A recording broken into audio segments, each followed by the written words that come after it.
My dad secretly took $16,500 from my safe to pay for my brother's MBA, so I quietly set a trap that made their dirty scheme collapse. My 27 male whole life, I've basically been the other son in my family. My younger brother Billy, 24, has always been the golden child. Like everything I did was measured against him. And somehow I always came up short.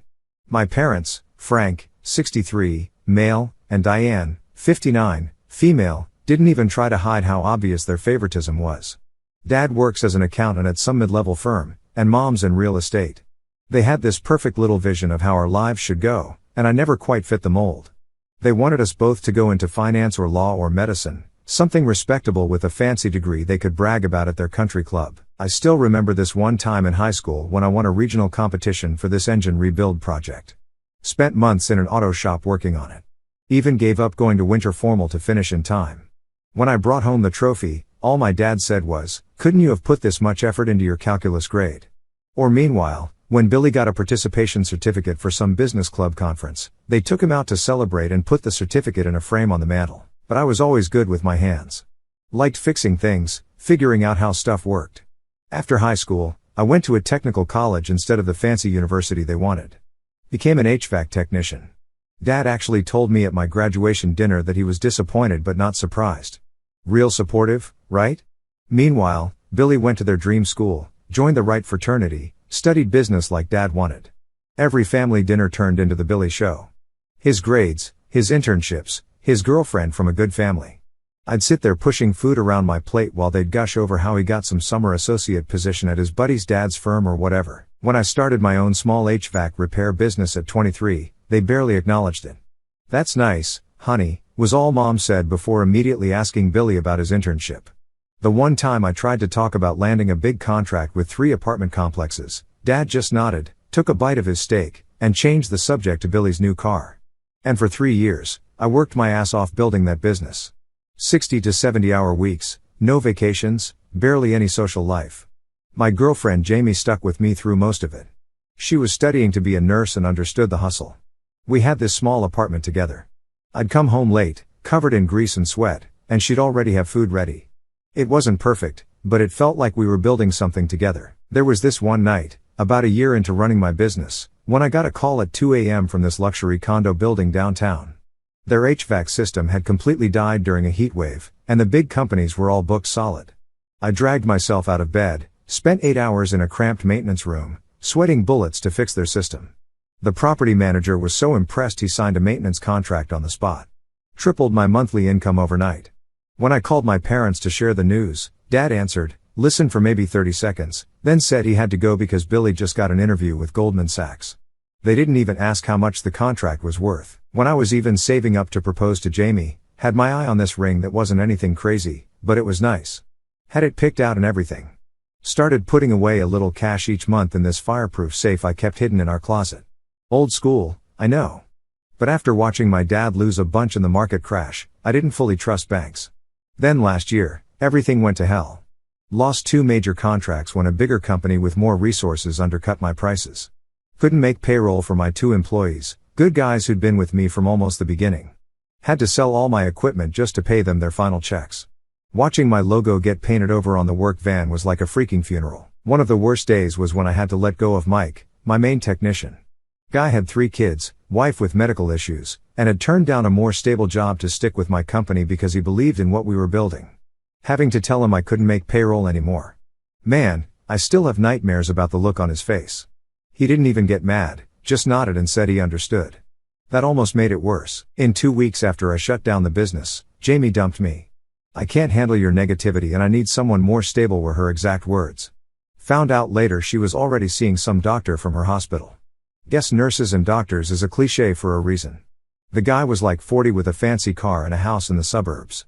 Can't really compete with that when you're sleeping on your friend's couch. So there I was, 27 years old, business gone, girlfriend gone, apartment I couldn't afford anymore.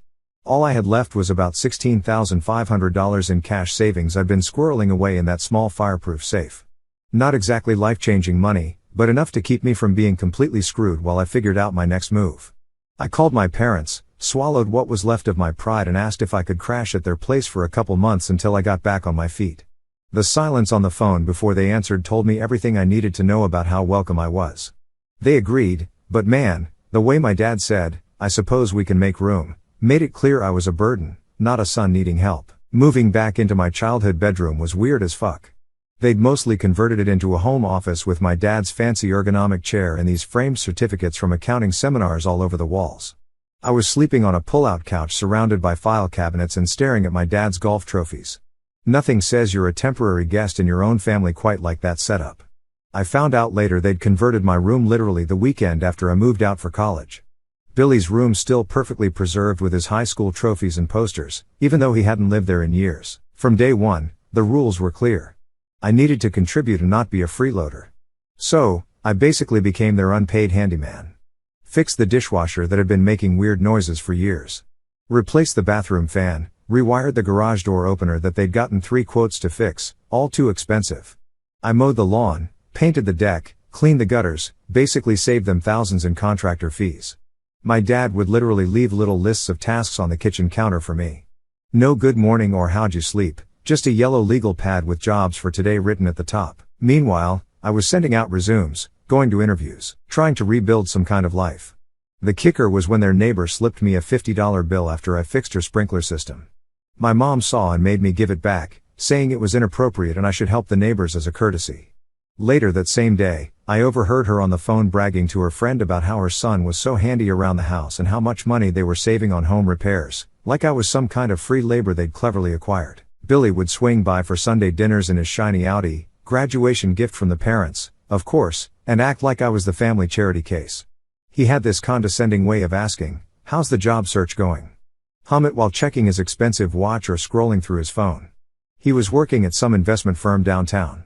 Constantly humble bragging about his clients and accounts and quarterly bonuses.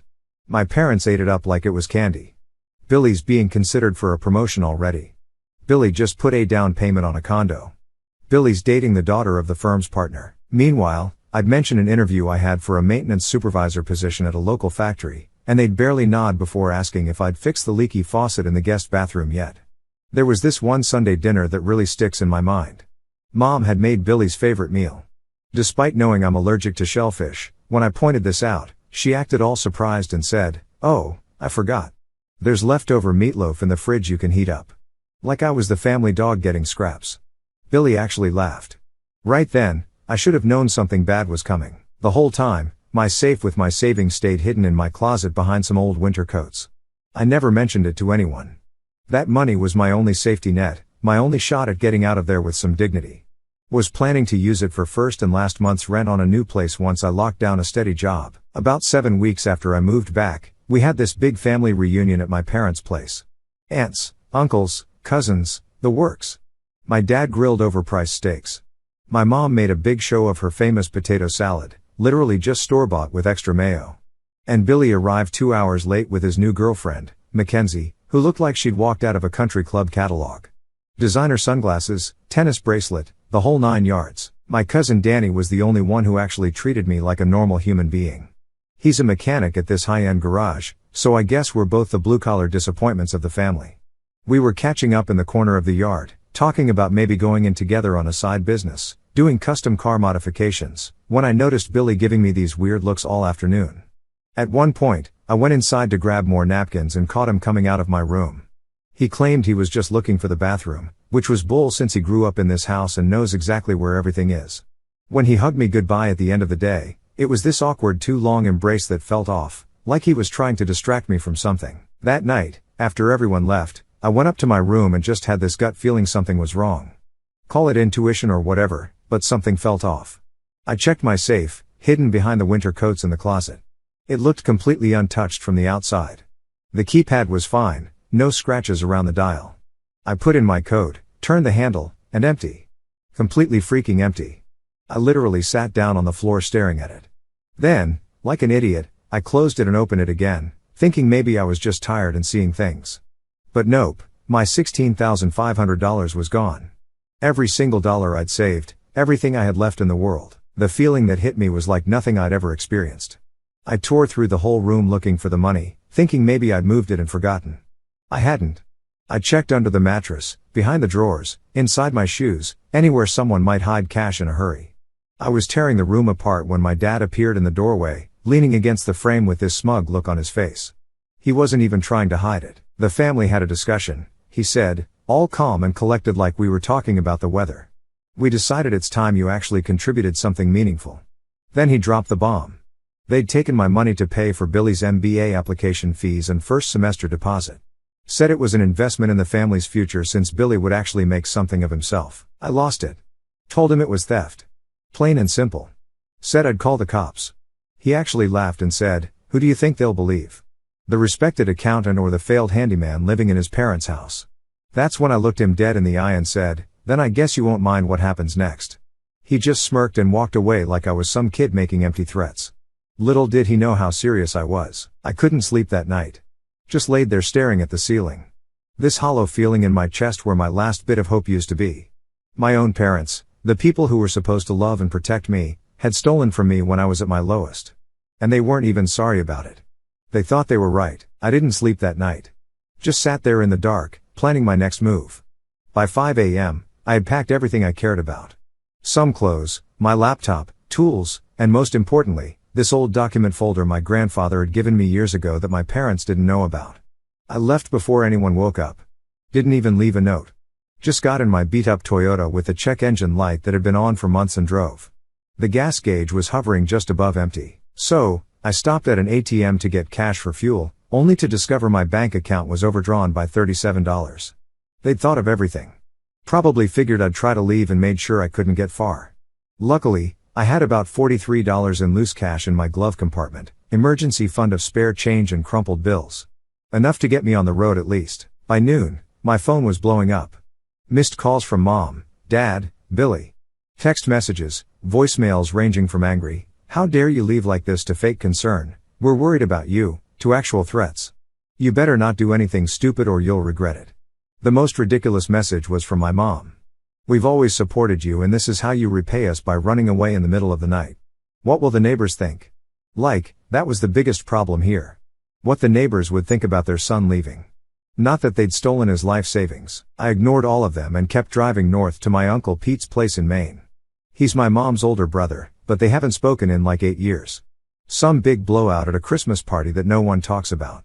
He used to be some hot shot in construction management until he got sick of the corporate BS and bought this big piece of land in the middle of nowhere. I stopped at a gas station with free Wi-Fi and messaged him on Facebook, the only contact info I had. Waited an hour in the parking lot until he wrote back, "Come on up." Then I called him from the station phone. "Let me guess," he said when he picked up. "They finally showed their true colors. They stole my money." I replied, "All of it." There was a pause then. "Get up here. We'll fix this." Uncle Pete's place wasn't what most people think of when they hear cabin in Maine. It was this massive hand-built house on 20 acres with a workshop bigger than my parents' entire first floor. All timber frame construction with huge windows overlooking a lake. He'd built most of it himself after telling his former business partners they could screw themselves when they tried to push him out of the company he helped found. When I pulled up after almost 9 hours of driving, he was standing on the porch with his arms crossed, wearing a flannel shirt with the sleeves cut off despite the cold, looking like some mountain man from a movie. We sat on his porch that night and I told him everything. How they'd always favored Billy. How they dismissed my business from day one. How they'd stolen my savings and acted like I should be grateful. How they drained my bank account, too, just to make sure I couldn't escape easily. Pete didn't say much while I talked, just nodded and occasionally cursed under his breath. His dog, this massive German shepherd named Timber, sat with his head on my knee the whole time, like he could sense I needed the support. When I finished, Pete asked, "You still got those trust documents Grandpa gave you?" I did. When my grandfather died 5 years ago, he'd left both Billy and me small trusts, about $35,000 each. Not exactly life-changing, but meaningful. Mine had this weird clause about protection from familial financial interference that I never understood until now. Grandpa was always the smart one. Must have seen through my parents' BS years ago. Pete disappeared into the house and came back with a folder full of old papers. He dropped it on the table between us. "Your dad borrowed $17,000 from me in 2016, he said. Never paid it back. Kept saying after the next bonus or after the tax return. Funny how it's almost the exact amount he took from you, isn't it?" "Yeah." My uncle had receipts. Literal receipts. A signed promissory note from my dad with specific repayment terms that had obviously been ignored. "I've been waiting for the right time to cash this in," Pete said, tapping the folder. I think we just found it. The next morning, I met Pete's neighbor, Sophia. She's in her 30s. This badass woman who rides a motorcycle and works remotely as a paralegal for some law firm in Boston. When Pete told her what happened, she immediately offered to help. I've seen this kind of family financial abuse before, she said, typing furiously on her laptop. You've got more options than you think. She showed me cases where similar situations had played out. Helped me understand the legal angles. Made it clear that what my parents did wasn't just morally wrong, but actually illegal on multiple levels. That afternoon, I got another surprise visitor. Olivia, my high school friend, who'd gone on to become a forensic accountant. She and Pete had apparently stayed in touch over the years, and when he called her about my situation, she drove up from Boston immediately. Your timing is actually perfect, she said after hearing my story. I've been building a case file on your dad for the last year through work. Nothing I could officially act on yet, but there's a pattern of, let's call them, financial irregularities. Turns out Olivia worked for a firm that specialized in tracking down hidden assets in divorce cases and financial fraud investigations. And my dad's name had come up multiple times in connection with clients who mysteriously had money disappear right before major financial disclosures. This isn't just about your savings, she explained, pulling out her laptop and showing me spreadsheets that might as well have been in a foreign language. Your dad's been playing a very dangerous game for years. What he did to you was just stupid enough to finally give us a way in. For the first time since finding that empty safe, I felt like maybe I wasn't completely screwed. In fact, I might actually have the upper hand. Over the next few days, we built a strategy. Sophia knew exactly which legal buttons to push. Pete had dirt on my dad going back decades from family gatherings and business dealings. Olivia had actual financial records that showed patterns of suspicious activity. And I had something they didn't know existed. A complete record of all the work I'd done on their house with dates, materials, and what it would have cost them to hire professionals. I'd kept the log as a way to show potential employers my skills. But now it was something much more valuable. Proof of unpaid labor. This is gold, Olivia said, going through my records. You've documented approximately $7,300 worth of skilled labor they should have paid for. Combined with the stolen savings, we're looking at a significant civil claim. Even before we get into the potential criminal aspects, I made 3 calls. 1 to my grandfather's old lawyer who handled the trust. 2 to Sophia's friend at the IRS who loved family fraud cases. 3 to my cousin Danny who I knew I could trust. The legal wheels started turning. Documents were filed. Official letters were sent. My parents received the first notice by certified mail 3 days after I left. A demand for repayment of the misappropriated funds plus interest along with a formal notice that the trust was being reviewed for evidence of unauthorized access. 10 minutes after delivery, Billy called me. What the fuck did you do? He hissed into the phone. I hung up without answering and blocked his number. That weekend, Pete and I were clearing out his basement when we found boxes of old home videos. Most weren't labeled, but one caught my eye. Frank's 40th Lake House. And we watched it that night on Pete's ancient TV. Most of it was boring family stuff, awkward dancing, bad jokes. But about halfway through the footage of the party, there was my dad, visibly intoxicated by the fire pit, bragging to my uncles about financial tricks he used. The key is to always have money moving, he slurred on the video. The IRS can't track what they can't see. I've got accounts they don't even know about. Then he laughed and added, hell, I could take money from my own kids' accounts and they'd never know the difference. Pete and I looked at each other. When was this? I asked. 7 years ago, Pete said. Your dad has always been exactly who he is. I made a digital copy of that clip and several others. Then I sent the file to Sophia and Olivia, who forwarded it to their lawyer friend who was helping us navigate the legal stuff, and Olivia was particularly excited about the video. This corroborates exactly what we suspected. It's one thing to have suspicious patterns in financial records. It's another thing entirely to have video admission of intent to commit financial fraud. 2 days later, my mom called, sobbing so hard I could barely understand her. What have you done? She cried. They're saying we could lose the house. Your father is beside himself. How could you do this to your family? Notice. She didn't apologize for stealing my money. Didn't even mention it. It was all about them. Their house, their reputation, their feelings. Classic narcissist playbook. I let her finish, then simply said, you should have thought about that before you stole from me, and hung up. Pete was sitting across from me at the kitchen table. He didn't say anything for a while, just sipped his coffee. Then he looked up with this gleam in his eye. Ready to make them really sweat. A week later, my parents reached out through their lawyer, said they wanted to meet to resolve this situation as a family. They suggested dinner at this overpriced Italian place my dad loves to show off at. The kind of restaurant where the waiter lists off specials that don't have prices. And my dad always orders the most expensive thing to prove he can. Pete and Sophia thought it was a trap that they'd try to manipulate me emotionally or worse try to get me to say something they could use against me legally. But I saw an opportunity. Let them think they're setting me up, I said. Meanwhile, I'll get everything out of their mouths and record the whole thing.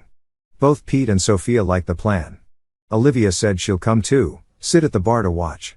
They hadn't seen her since high school, so she'd blend right in. The night of the dinner, I arrived 20 minutes early and got a table in the back corner with good acoustics. I had my phone set to record in my jacket pocket, plus a backup recorder in my wallet that Sophia had given me. Maine is a one-party consent state for recording, so what I was doing was completely legal. They showed up right on time. All of them dressed like this was a business meeting, not a family dinner. Mom had this fake smile on her face. Dad looked annoyed, like this was all a big inconvenience. Billy looked nervous, kept fidgeting with his watch. Dad extended his hand like we were closing a deal. I ignored it. Let's just sit down, I said. The whole dinner was this weird performance. They took turns telling me how concerned they were about my mental state. Dad tried to explain that taking my money was actually for my own good because I clearly couldn't manage it responsibly. He cited the failed business as proof. Mom kept dabbing at her eyes with a napkin, talking about how the family name was being dragged through the mud and how their friends at the country club were starting to ask questions. Olivia was there keeping tabs from the bar. She didn't miss a word. Billy was the worst. He actually said, "Bro, I'm sorry you're upset, but it was a family decision. We all agreed your money would be better used for my MBA. I'll pay you back someday when I'm making the big bucks. You should be happy. I'm going to turn it into way more than $16,500. I just kept asking questions, playing dumb. So, you all voted to take my money without asking me. And Dad, you knew the combination to my safe. How exactly? Mom, were you aware that taking someone's money without permission is legally theft? By dessert, they thought they were winning me over. Dad ordered an expensive drink to celebrate family coming together. That's when they slipped up. The funny thing is, Dad said after finishing his glass, we didn't even need your money for Billy's deposit. We could have covered it ourselves, Mom giggled. But why would we use our vacation fund when you had cash just sitting there doing nothing? Billy chimed in. Besides, it's not like you were using it for anything important. You were just hiding it while living rent-free in our house. Dad raised his glass. To family priorities, he said, clearly thinking he'd won. I pretended to check my phone, confirmed I'd gotten everything recorded clearly, then looked up at them. Thank you for making this so easy, I said quietly. What do you mean? Mom asked, her smile faltering. I mean, I just needed you to admit what you did and why you did it. And you just did. The color drained from Dad's face. Billy started spluttering something about family privacy. Mom just stared. I stood up. Enjoy your dinner.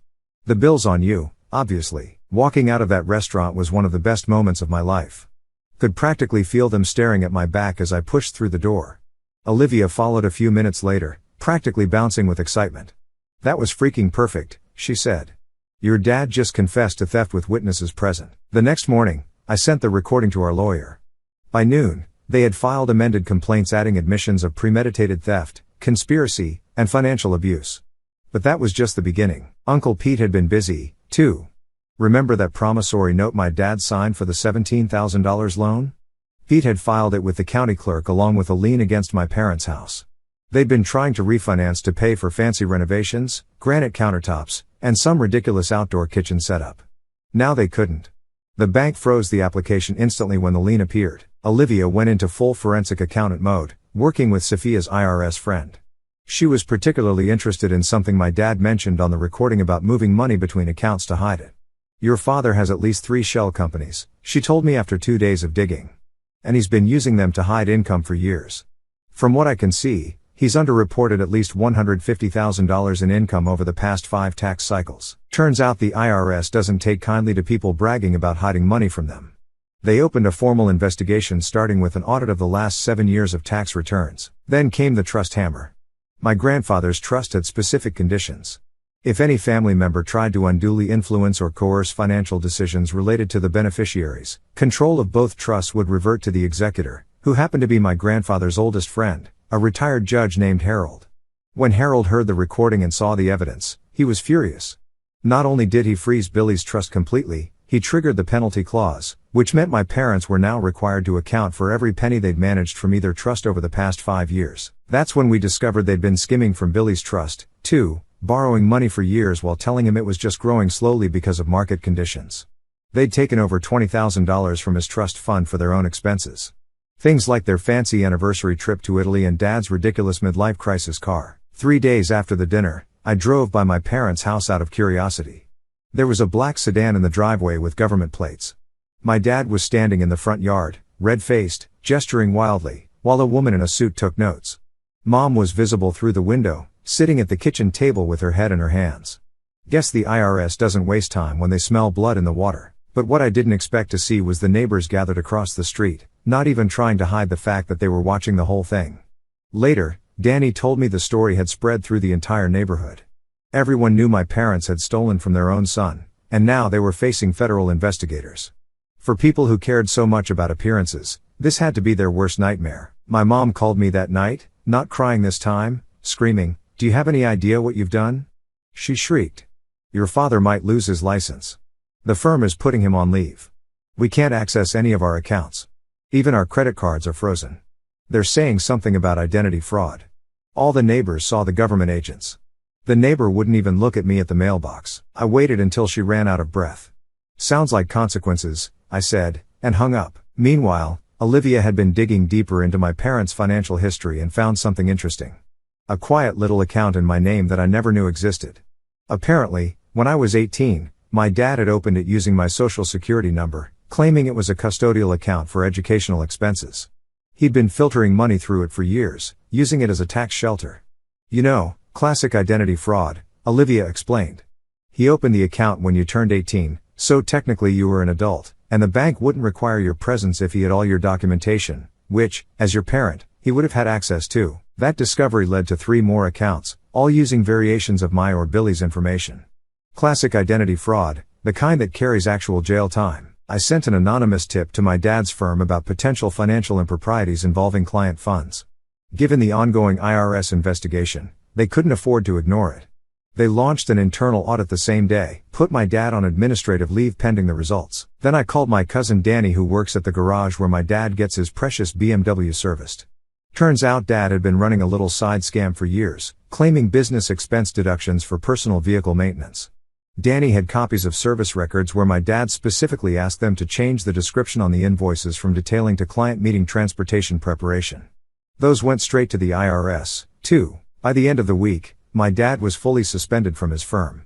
My mom's real estate broker had temporarily deactivated her license pending the investigation. Billy's MBA acceptance was under review due to financial irregularities in his application. That's when I got a text from Billy. "You've destroyed everything. Happy now?" I replied with just one word. "Yes." A month into the legal proceedings, I got a call from a number I didn't recognize. It was Mackenzie, Billy's girlfriend. "Your brother is a mess," she said. "He can't sleep, barely eats. Your parents call him crying multiple times a day. They're saying they might lose the house. And I asked, and he wanted me to ask if there's anything they can do to make this stop. They're desperate." I thought about it for a minute. "Tell them I want my $16,500 back plus $10,000 for the work I did on their house. And I want it by the end of the week. Oh, and one more thing. I want them to admit what they did in writing and sign it." 2 days later, Billy showed up at Uncle Pete's place looking like he'd aged 5 years in a month. Unshaven, dark circles under his eyes, wearing the same sweatshirt I'd seen him in at the dinner. "They sent me to negotiate," he said, his voice flat. Pete invited him in. We sat at the kitchen table while Sophia and Olivia watched from the corner. Billy started with, "Mom and Dad can get you $12,000 right now. It's all they can access with the accounts frozen. They'll pay the rest in installments." "Not good enough," I said. "Please, they're falling apart. Dad might face criminal charges. Mom cries all day. The neighbors are talking. They could lose everything." "Sounds like a you problem," Pete muttered. I leaned forward. "Here's my final offer. The full amount, $26,500 by tomorrow, plus the signed confession or the investigations continue and I press criminal charges for identity theft." "We can't get that much by tomorrow," Billy protested. I stood up. "Then I guess we're done here." "Wait." Billy looked desperate. "What about your car? Would you take their car as partial payment? The BMW? It's worth way more than what they owe you." I glanced at Pete, who shrugged. Title has to be clean, transferred to my name, delivered here with a cashier's check for the remainder. Billy nodded quickly. And then you'll stop everything. All the investigations, the legal stuff, all of it. I'll stop what I can, I said. If I get what I asked for, I'll back off. After some back and forth, Billy finally agreed to my terms. The next day, my parents' BMW pulled up outside Pete's place. My dad handed me an envelope with the car title, a cashier's check for $9,500, and a typed confession signed by both him and my mom. Are you satisfied now? He asked bitterly. You've destroyed our family? I looked him straight in the eye. You did that when you decided your second son wasn't worth basic respect. They drove away in Pete's old truck and I stood there holding the keys to the BMW. I sold it a week later and used part of the money to buy a decent used pickup truck. I found a job with a commercial HVAC company in Portland where the pay was good and my skills were actually respected. My parents' lives imploded. Dad lost his job. Mom surrendered her real estate license. And they had to sell their house at a loss to cover legal fees. The IRS investigation revealed they'd been living far beyond their means for years, maintaining a facade of success through financial fraud. Billy's MBA acceptance was rescinded. And last I heard, he was working as an assistant manager at a cell phone store. I still think about my family sometimes, but not with anger anymore. Uncle Pete, Sophia, Danny, Olivia, they're my real family now. The people who helped me when I needed it. Who saw my worth when my own parents couldn't. As my grandfather once told me, family isn't about blood. It's about who treats you like you matter.